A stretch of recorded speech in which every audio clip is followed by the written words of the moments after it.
اعوذ باللہ من الشیطان اللعین الرجیم بسم اللہ الرحمن الرحیم الحمد للہ وکفا وسلام علی عبادہ الذین اصطفیٰ. درود بھیجیے محمد و آل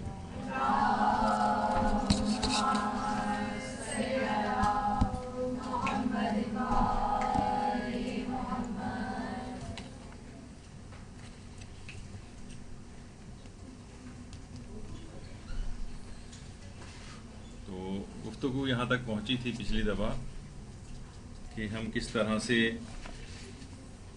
کامیاب ذاکر یا ذاکرہ بن سکتے ہیں، اور پچھلی بار وہ غلطیاں عام طور پر جو کہ کوئی بھی ذاکر یا ذاکرہ کرتا ہے ہم نے اس کو فوکس کیا تھا. لیکن آج ہم جو پازیٹیو باتیں کسی بھی ذاکر یا ذاکرہ کو اپنے اندر پیدا کرنی چاہیے وہ آپ کے سامنے ذکر کریں گے. وہ ایک ایک کر کے آپ اپنے اندر دیکھیے گا کہ کون سی چیزوں کی کمی ہے، اس کمی کو پورا کرنے کی کوشش کریں.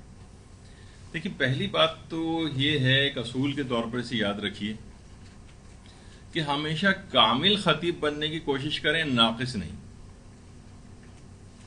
کامل بنے، ناقص نہیں. مثلا آپ دیکھیں سیب کی کتنی اچھی نیوٹریٹو ویلیو ہے، لیکن سیب اگر کچا ہے تو وہ لوگ اس کو کھانا پسند نہیں کرتے. چاہے وہ صحت کے اعتبار سے آپ کہیں کہ اس کے اندر دیکھیے ساری چیزیں ہیں، اتنے وائٹامن ہیں اور اتنی منرلز ہیں اور اتنی سب چیزیں ہیں. اس کے مقابلے میں بیر اگر پکے ہیں تو اس کی نیوٹریٹو ویلیو بھی اتنی زیادہ نہیں ہے، غذائیت اس میں اتنی زیادہ نہیں ہے، چھوٹا بھی بہت ہوتا ہے وہ سیب کے مقابلے میں. لیکن لوگ کچے سیب کے مقابلے میں پکا بیر لینا پسند کریں گے، وہ کامل ہے.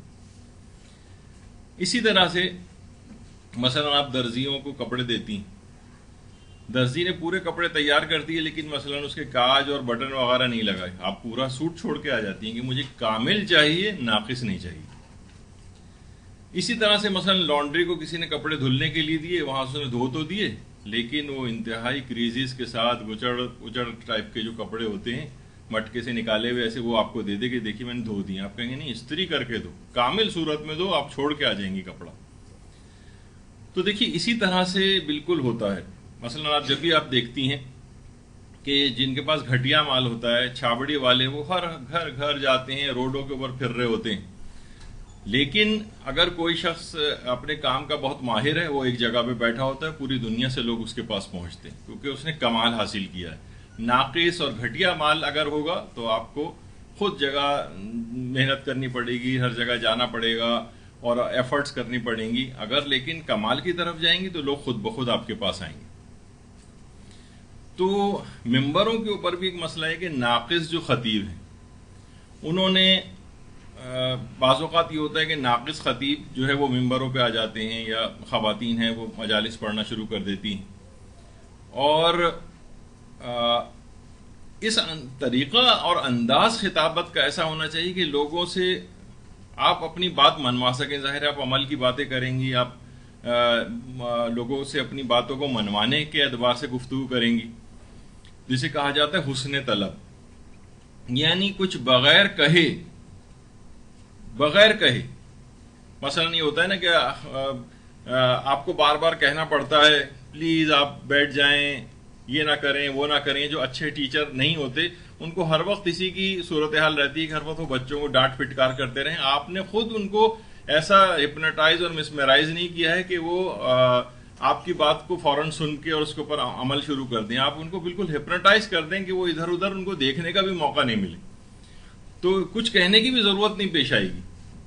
آپ نے دیکھا ہوگا کہ بہت سے فقیر ایسے ہیں، کچھ فقیر ایسے ہیں جو ہر گھر کھٹکھٹا کے مانگتے ہیں، کچھ فقیر ایسے ہیں کہ جو کہ مثلا اہل بیت کی شان میں بس قصیدے پڑھتے رہتے ہیں رات، تو ہر کوئی ان کو خود ہی دیتا ہوا چلا جاتا ہے، بغیر مانگے لو ان کو ملتا ہے. اور جو ناقص ٹائپ کے ہیں بس وہ کھٹکھٹا کے مانگ رہے ہیں، ہر جگہ سے دھتکارے بھی جاتے ہیں. آپ یہ تو خیر اتنی مثال دینی شاید مناسب نہیں ہے. باہر کی دنیا کی اگر آپ دیکھیں تو کوئی بھی بجائے کہ وہ کسی سے مانگے وہ گٹار بجانا شروع کر دیتے ہیں، تو لوگ خود ہی ان کے پاس پیسے رکھتے وہ چلے جاتے ہیں.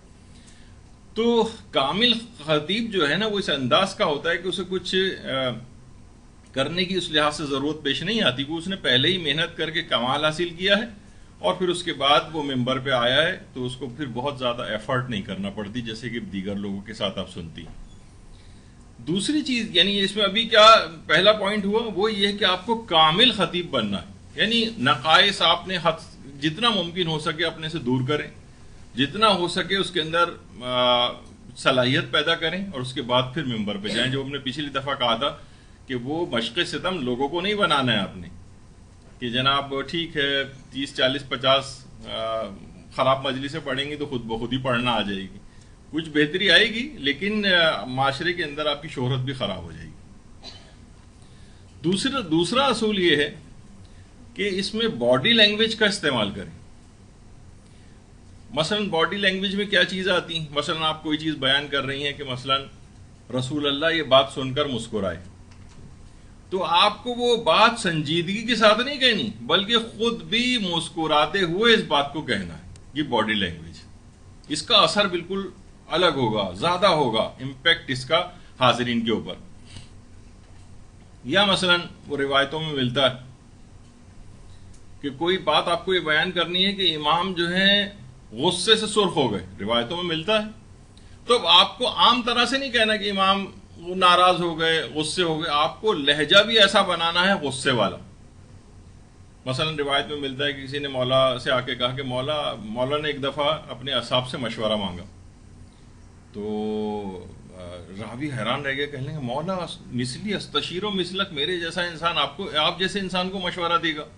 اچھا ابھی بھی آپ نے دیکھا کہ میں نے اس لہجے کو تقریباً ویسا بنا, میرے جیسا انسان آپ جیسے انسان کو مشورہ دے گا. میں اس کو اگر بہت عام طرح سے کہتا تو اس کا وہ امپیکٹ نہیں ہوتا. میں تو خیر کوئی خطیب بھی نہیں ہوں, لیکن آپ کو اور اچھا بہتر اس میں کرنا. تو کوئی سوال پیدا کرنا ہو تو ایسا لہجہ بنانا ہے. تو امام شبہ المذہب, امام گویا غصے سے انگارہ بن گئے اور کہنے لگے تم کہتے ہو کہ میں مشورہ نہ لوں, پیغمبر اسلام بھی اپنے اصحاب سے مشورہ لیا کرتے تھے. یعنی پھر کرتے وہی تھے جو حکم خدا ہوتا تھا لیکن مشورہ لیتے تھے. تو غصے سے سرخ ہو گئے, غصے سے انگارہ بن گئے. تو ویسے ہی آپ کو جذبات اپنی اس جملے کے اندر ڈالنے پڑیں گے.